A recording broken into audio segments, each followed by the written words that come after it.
Books make you hope. Books make you dream. Books make you laugh. Books make you scream. This is the Books That Make You show, discussing books with authors and experts, unraveling the inner pages of all the books that help make us who we are. Hosted by Desiree Duffy. Welcome, everybody. It is time for the Books That Make You show. I'm your host, Desiree Duffy, and today we're talking about books that make you see the world of gang life in a very real and raw and gritty way. Gangs can seem kind of like an out for people. There's the allure of money and power and that social acceptance that some people, especially young people, sometimes immigrants, people living in inner cities, can really be drawn to. And it can feel like the gang life is the only way of life that there is. Our guest today is Christina Hoag. She is a former journalist who has had her laptop searched by Colombian guerrillas. Her phone was tapped in Venezuela. She was suspected of drug trafficking in Guyana, hid under a car to evade Guatemalan soldiers, and she also posed as a nun. Oh, I got to hear about the nun story. She posed as a nun to get inside a Caracas jail. She has interviewed gang members, bank robbers, thieves, thugs, and powers.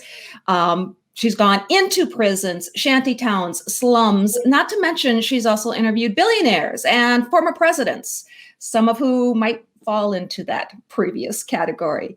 And now she writes about these characters in fiction. Now, Skin of Tattoo is a noir crime, and that is such a book. It is drawn from interviews that she did with real street gang members in Los Angeles and San Salvador. And it also explores the life of a poor immigrant family struggle to survive in this gritty gang world. She is also the author of Girl on the Brink. And we're going to talk about that book as well, which is a young adult novel. And as well, okay, if I were to read off Christina's list of accomplishments, we'd be done with the show. But just to hit some of the highlights, Christina has been a former staff writer for the Miami Herald and Associated Press. She's reported from 14 different countries around Latin America for Time, Business Week, the New York Times, Financial Times, Sunday Times of London, Houston Chronicle. And again, I can't keep on listing it all. Christina, hi. Welcome to the show.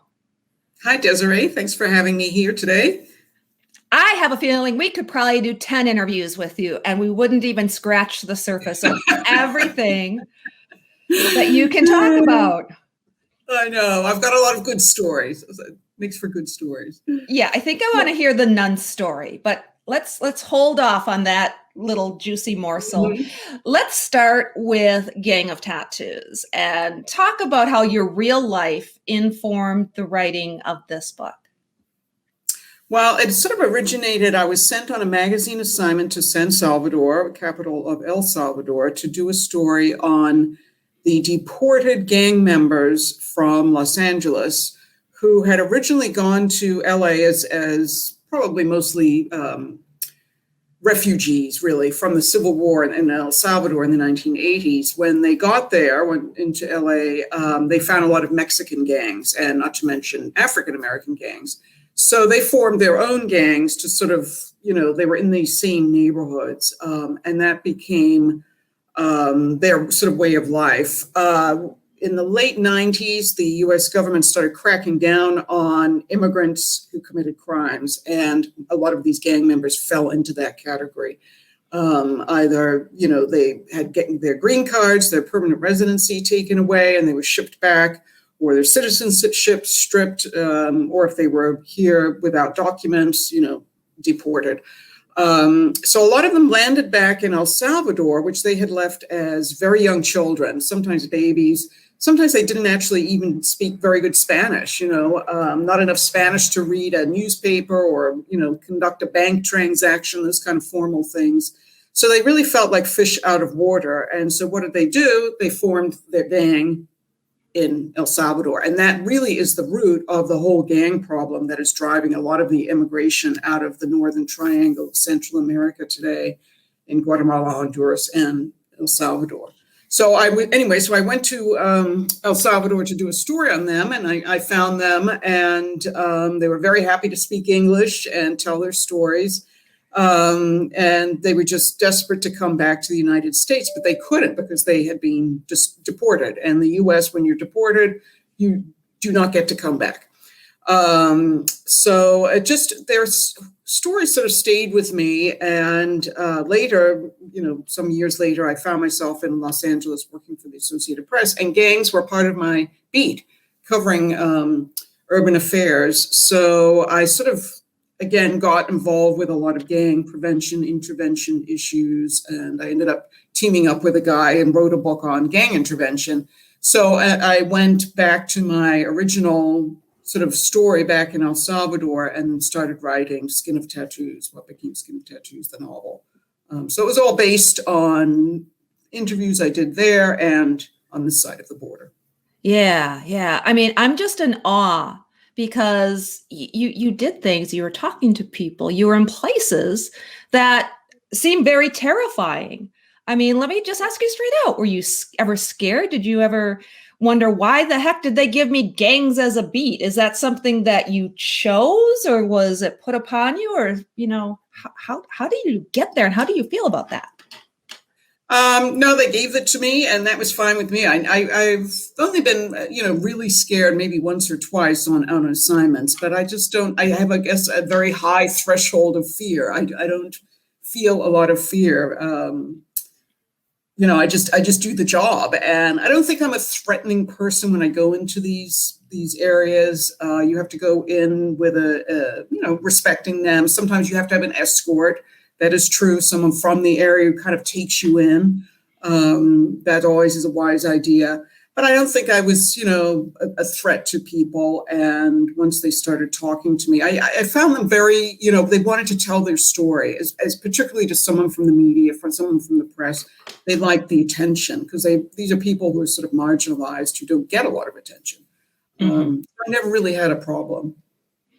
Well, I wonder too if maybe being a woman helped you in some regards, because they didn't see you as potentially being some kind of some kind of a setup or something like that. I think so. I think, again, that was a less threatening presence to them than perhaps a man would have been. Yeah. So can you tell us, set the stage for Skin of Tattoos? Give readers an idea of what they're going to get. Well, it's told in the first person from a 20-year-old gang member who just gets out of prison. He's done a couple years on a setup. He actually had just took a plea just to get out of it, which apparently, is very common. Plea deal. And so he served his 22 months, I think it is. And he comes out and he wants to kind of give up gang life. He says, this is not going to, I'm not going to have a future in it. And his parole agent warns him right away that it's not that easy to get out of. And, that turns out to be the case. And as he gets back into his neighborhood, his old gang, his old homeboys are looking for him to come back with them. He's finding it very difficult for him to get a job because he's never actually had a formal job, and he's got a criminal record. So it's very difficult for him to find a job. And he's missing his homeboys. They were like his surrogate family and his best friends, and his best friend is still in the gang, in the clique. So he starts sort of gradually kind of finding himself back in the gang, doing more and more and getting more involved. Then it turns out the guy who had set him up to go down on the prison sentence for weapon possession, he's now the shot caller, which means the leader. And Mags, our main character, is furious at this because that should have been him. He should have been the leader. So his ego gets in the way too. He's like, Rico's now the leader. Meanwhile, I went down on his rap and now he's taken over the whole thing, So his ego gets played up in there, and that causes him to make a series of bad decisions that gets him deeper and deeper into the criminal world once again. Yeah. Oh, we love it when our characters make bad decisions, don't we? Though that's what makes it such a page turner. That's what makes fiction. Yes. Oh, I love it. I love it. You touch on something too that I just want to underscore is when people get wrapped up into gang life, it's not that they necessarily have the choice. In a lot of cases, they might feel like there's no other options. Is there anything that you would want to tell people in your research and interviewing people and even just writing the book? Is there a message you want the world to know that they might not realize about gang life?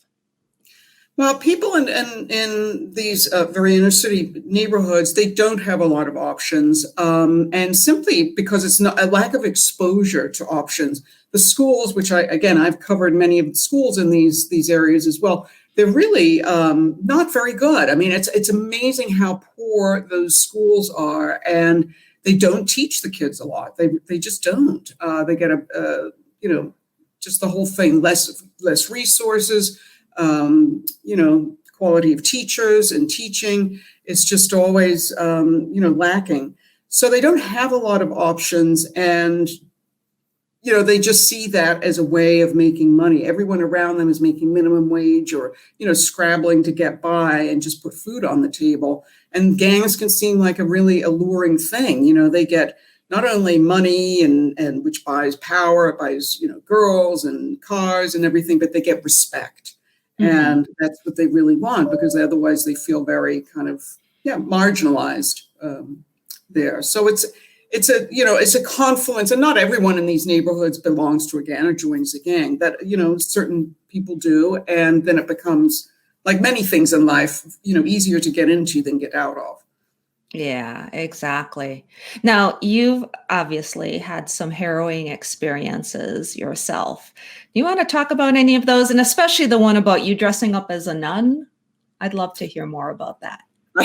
Everybody wants that story. Well, I was doing a story on prison conditions in Venezuela. I lived in Venezuela for 7 years, and Venezuela had at the time, and probably still does, like the worst prison conditions in Latin America. So I was doing a story for a human rights magazine in London. And so I really wanted to get into this one jail in Caracas, which was like the worst of the worst. So you could say it was like the worst in all of Latin America. And I requested permission through official channels, through the Ministry of Prisons or whatever it was called, to go. And they said, no, we cannot allow you to go in because we cannot guarantee your safety. So I was like, this is now I really want to get inside and see what's going on in there. So a friend of mine, or another reporter, said, I know a nun that goes in there and she can probably take you in. Again, as I said, you find an escort, to take you into some of these worlds. So I called her up and she said, yes, I can take you in, but you're going to have to say you're a nun. And I said, okay, again, it's not really journalistically ethical to say you misrepresent yourself, but in certain instances when you have to get the story, you kind of have to do it. And I said, well, I have to wear a habit and the whole thing. And she said, no, you just, I go in a t-shirt and jeans. So I was like, okay. She's like, well, there's something else you should know though. And I was like, okay.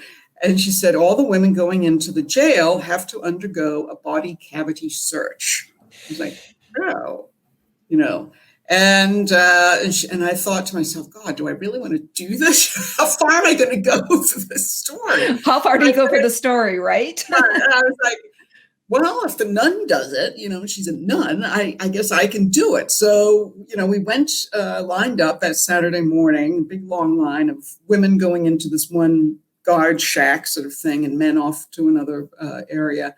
And the nun went ahead of me, and you exited by the other side, so I didn't see her when she came out or anyone else. So I went in, and the guard woman was there with a rubber glove, and on her hand, she said, lie down on the table, just unzip your pants. So I did that, and I was like, okay, this doesn't, and then she just patted around my stomach, basically, and said, oh, that's it, you can get up. And I said, oh, what happened to the, the body cavity search and everything? She's like, we had so many complaints about it. We ended that just last week.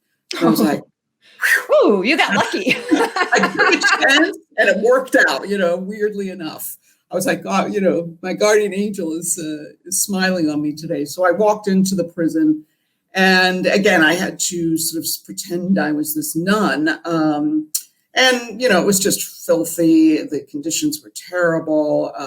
It was just the guards. I saw why they couldn't guarantee my safeties, because the guards all stayed in like a perimeter office, meaning they weren't in the actual, in the jail.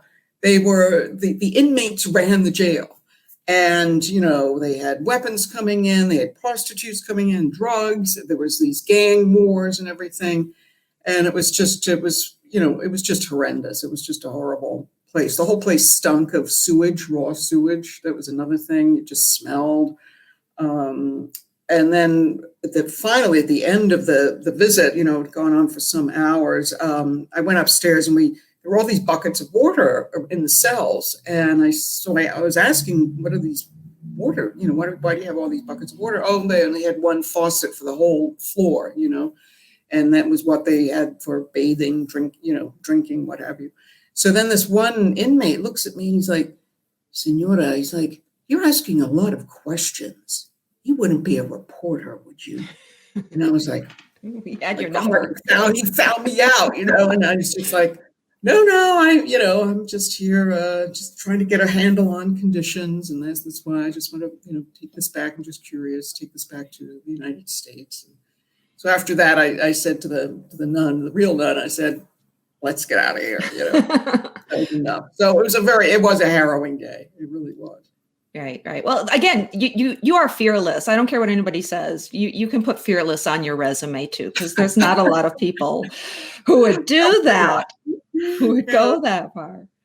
No, I never thought about it. I just went in, I just saw it as part of my job and just did it. Yeah, you deserved hazard pay for that part of your job. You say something in your bio, which I love your bio. I love your materials. I love everything that you gave me, because there's just so much to pull from.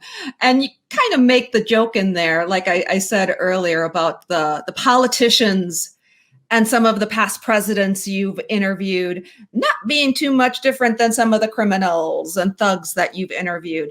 Do you see that? Because really, sometimes you just wonder, it really just matters. The only thing that matters is which side of this invisible fence you were born on. If you happened to be born poor and impoverished in the wrong area, you kind of went down the gang path or, possibly the criminal path. There's a lot of people that, get born into privilege and they've got money, and for them, then they become politicians. Do you ever see stuff like that? Yeah. I mean, that's something when you're reporting in, less developed countries and low income countries. I mean, it just hits you in the face all the time. There's like, by God's grace, there I would be, and the accident of birth. I mean, it truly is an accident of birth that I was born into a more developed and good family and all that sort of stuff, and other people aren't. And it just hits you all the time, is that sort of realization. And I mean, with different things. I mean, I was talking just the other day, it's like those countries have a lot in Latin America. There's a lot of corruption. But we have corruption here in the United States, but it's on a different level.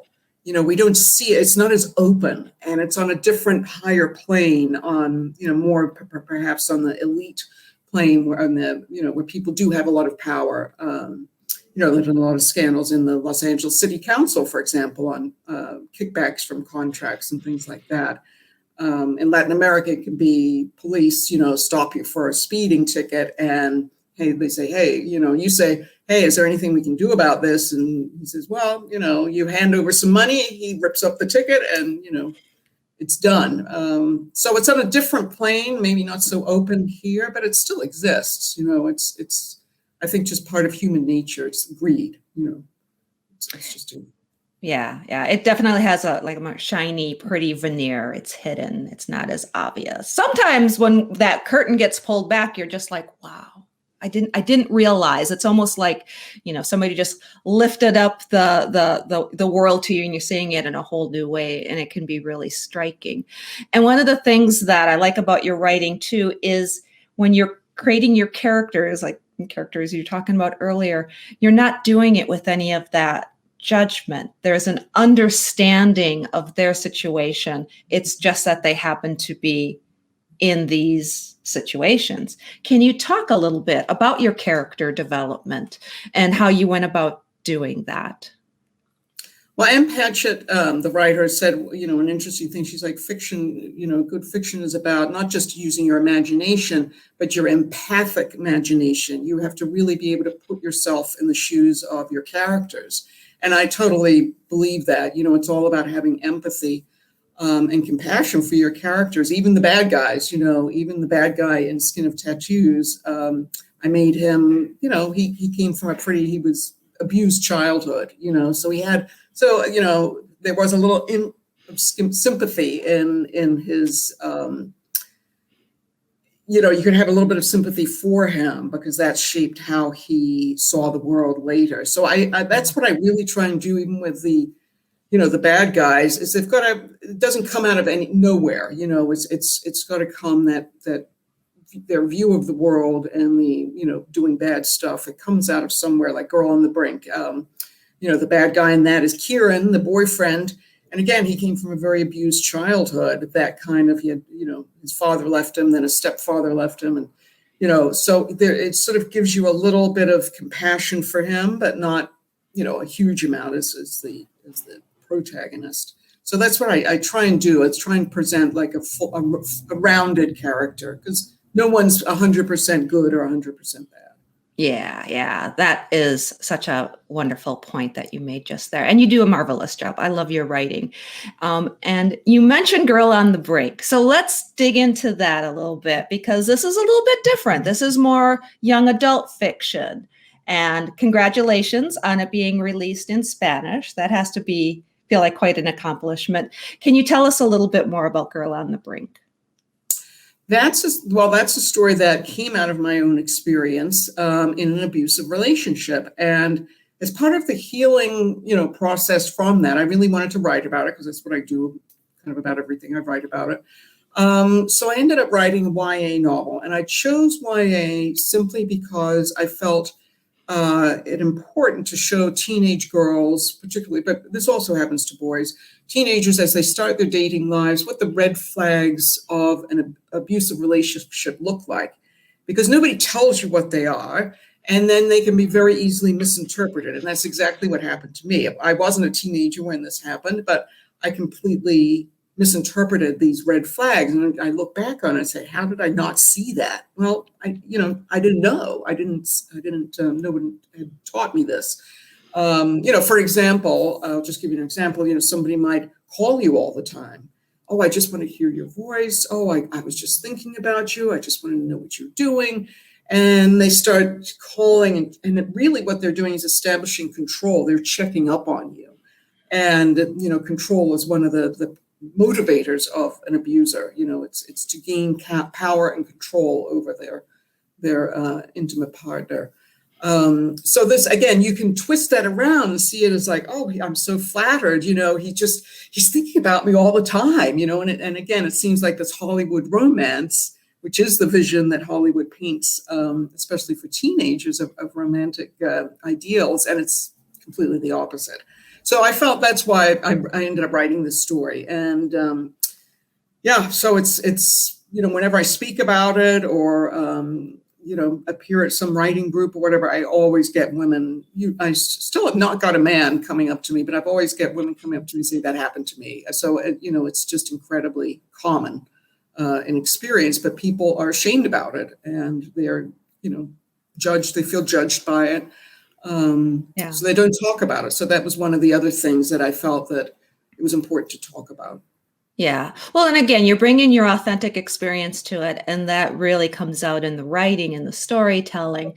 And you're telling something that people, especially young women, need to hear. That is such a service that you're really doing. And again, bravo for now having the book released in Spanish. That's quite an accomplishment as well. How do you feel? I mean, from going from YA to a crime, gritty, noir, how do you feel writing in these two different genres? Yeah, I actually, Skin of Tattoos started out as a YA, and then I switched. I made him a little bit older, so he's almost older YA, just because the character could do more. In YA, you're kind of, teenagers are still, their lives are about school. They're limited by their parents. They can do a lot more things, but they're still kids. Mm-hmm. But again, I think I'm more of an adult writer, but I do like writing about young people just because they do make more mistakes, which makes it kind of fun choices and things they do in real life.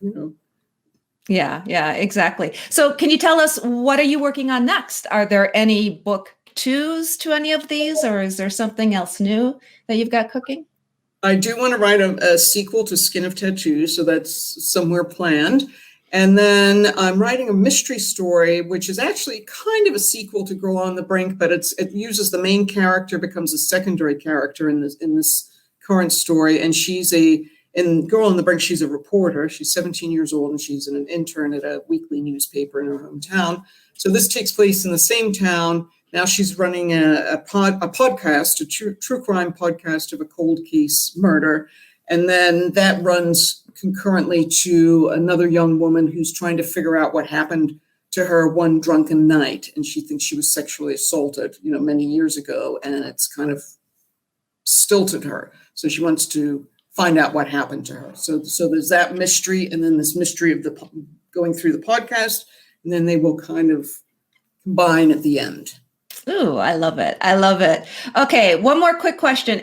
Because of the fact that you've written as a journalist, you've written fiction, you're very prolific, done so much. Any writing advice, tips, any words of inspiration that you might want to bestow to somebody who's thinking of either getting into journalism or writing their novel or writing anything?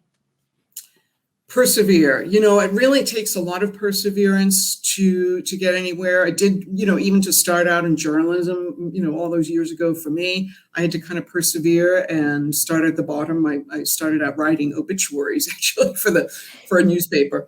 So you have to persevere. You have to just keep doing it, and you have to believe in yourself, especially if you're writing fiction, because it's a little tougher of a sell than nonfiction sometimes. So you have to, believe in yourself and just keep doing it, and just keep writing short stories, put them on Medium, put them in literary reviews and journals, all those kinds of things. But just keep doing it, persevere, believe in yourself, and read a lot. That's another thing. As sometimes I get people, who want to write books, and I'm like, and it turns out they've hardly ever read books. They're not into books. You kind of have to read a lot if you want to be, a serious writer. Yeah. Or they don't read in the genre they're writing in. Right. Yeah. Christina, this has been such a great conversation. Thank you for being here today. Can you tell people where they can go to find out more about you, find your books, find your social media? Give us all your details. Okay, my website is my name, ChristinaHoag.com, and you can go there and sign up for my newsletter, which is somewhat infrequent, but I'm trying to make it more frequent. And I'm on Instagram, Facebook, Twitter, what else? All the usual suspects of social media, LinkedIn. And so feel free to follow me there. And the books are on Amazon, and they will be on Apple Books, and there is an audio book of Girl on the Brink also. And Skin of Tattoos is getting an audio book as we speak. So I'm hoping by the end of June, we'll have an audio book of Skin of Tattoos. Fantastic. Christina, thank you so much for being here. I appreciate it. Thank you, Desiree. Thanks a lot. You bet. And thank you, everybody, for joining us as well on the Books That Make You show. You can find out more about us on our website. It's booksthatmakeyou.com. We're also on Facebook, Instagram, and of course, YouTube. Please do subscribe to our YouTube channel and sign up for our newsletter as well. We're always giving away bookish goodies, books. We've got interviews with authors and lots of fun literary activities for you. Until next time, all of my book buddies, please enjoy all of the books that make you exactly who you are.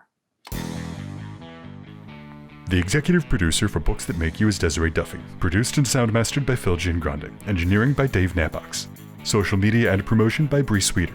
For more, visit booksthatmakeyou.com.